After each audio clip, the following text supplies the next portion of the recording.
welcome to Capital Update. I'm Charlene Briner, and we're joined in the studio today by Representative Paul Rosenthal of Edina and West Bloomington. Thanks so much for stopping by, Representative Thanks for having Rosenthal. me. It's a pleasure. It's great to have you here. This is your first visit to Capital Update, so It is. I would like to let the folks at home who might be joining us for the first time get to know you a little bit. Tell us about I your think district. they already know me because I've probably shown up on most of their doors over the last 4 years, but I'd be glad to. Well, for those people who might need a little refresher, tell us a little about yourself and what brought you to the legislature.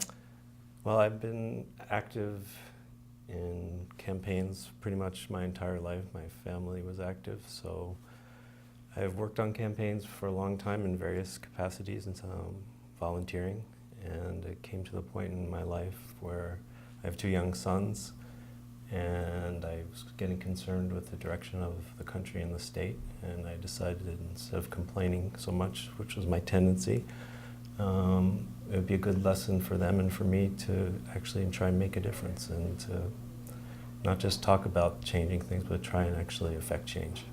And so you've been in the legislature for a little more than a year. You're a freshman legislator. This is your Yes. first term. People keep reminding me of that. Well, and clearly you've gotten a lot done. A lot has been done. You've got some serious challenges that you're dealing with. We do.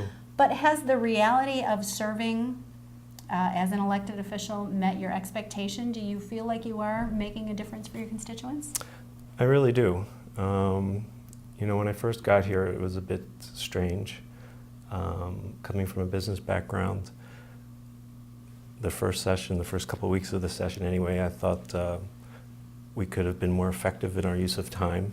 And then I understood that there's a lot of voices that need to be heard, and that what I think can be done in an hour might not take an hour, it might take 6 hours. Mm-hmm. And so that was a learning experience, but it was a very productive first year, I thought.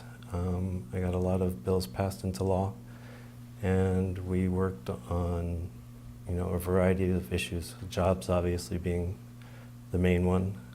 We have challenges in education and healthcare, and it's been my priority to do what's best for my district and the state. Well, let's talk a little bit about some of those challenges. You do come from a business background. I know we hear so much about Minnesota's unemployment rate right now, and there are lots of Minnesotans who are looking for work or having to look for a second job.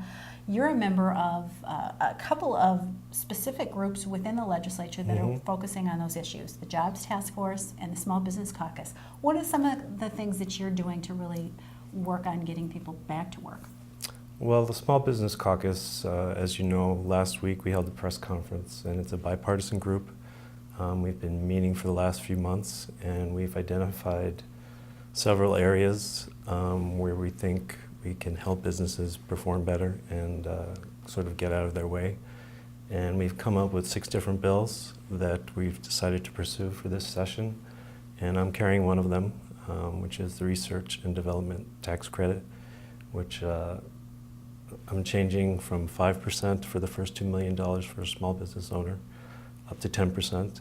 And it's also being expanded from just the corporation taxes to individuals and C corporations and S corporations. So it really goes down to the small business person, and it's a credit that I think will jumpstart a lot of great companies and will give businesses a much needed boost. It's really, I think in just what I've learned about this particular group, the Small Business Caucus, it's really one of the first of its kind in the legislature.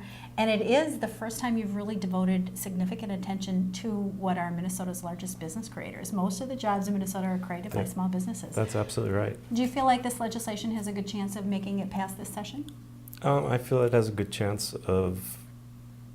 Yes, I do. And I think most of the bills have a good chance of passing this session. There's a lot of them, from mandate relief to regulations, streamlining the regulation process, and we're creating a website, if you will, for small businesses to go, so they don't have to keep calling different agencies. Everything will be centralized into one sort of one-stop shopping.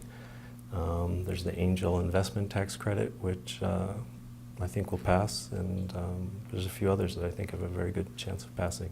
I mean, we're all focused on helping businesses that are already here and creating more jobs.